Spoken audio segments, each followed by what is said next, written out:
What's up, guys? How to deal with failure and doubt and feeling worthy.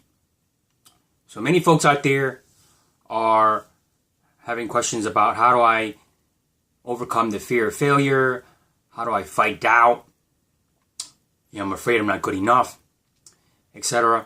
And that's all part of the same vibration, which is you're having a misunderstanding of what it means to fail, right? So anything that you do, if you're new at it, you're not going to be good at it. That's pretty much a given, right? Because if you were good at it, then you wouldn't be new at it, right?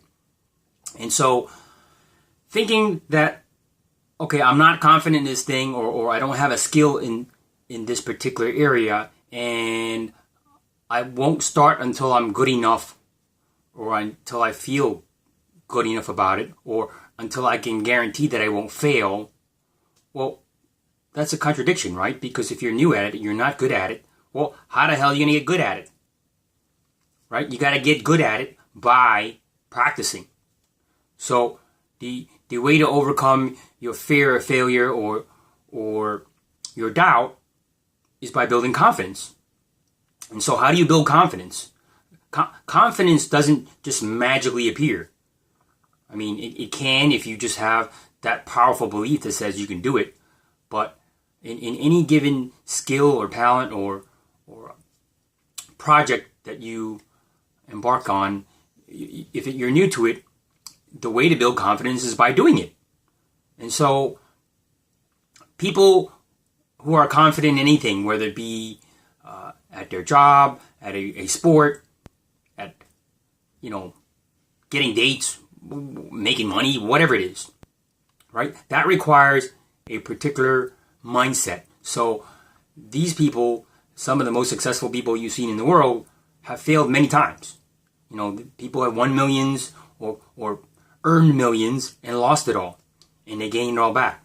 And so the idea is you can't be afraid to fail, right? So that person who's, let's say, very socially awkward and they had trouble making friends, had trouble, approaching women, for example, and so they got turned down, they got rejected hundreds of thousands of times, and they kept at it, and maybe they figured out what their mistakes were, and they stopped doing that, and lo and behold, they've been successful at it.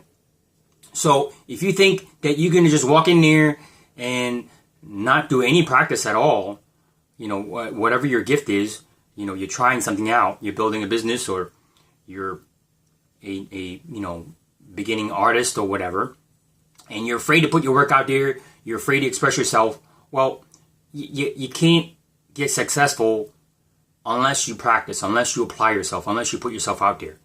And so the way to overcome the fear or the doubt is by building confidence. And the way to gain confidence is by practicing and applying yourself.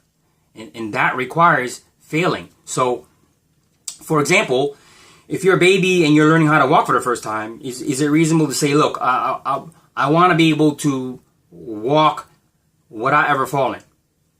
I mean, logically, that makes no sense, right? Because obviously, if you're learning how to walk, you're going to fall. And so falling or failing is part of the process of learning. And it applies if you're skating, if you're swimming, if you're doing whatever. So don't think that you could just bypass the failure, because the failure is the necessary process.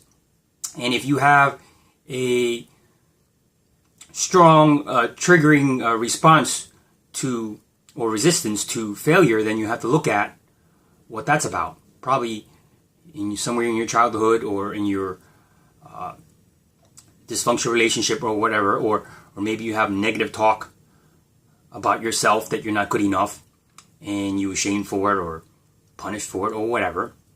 And if that's the case, you got to work on that piece, right? But in the meantime, if you want to get good at something, you have to practice, and when you practice enough, you get good at it, and that's how you build confidence. Okay? So you check out, I'll leave some related videos about, self-worth and all other stuff that talk about my other videos, and you can try to apply those things as well. All right. So if you find this video helpful, give it a thumbs up. Thanks for watching.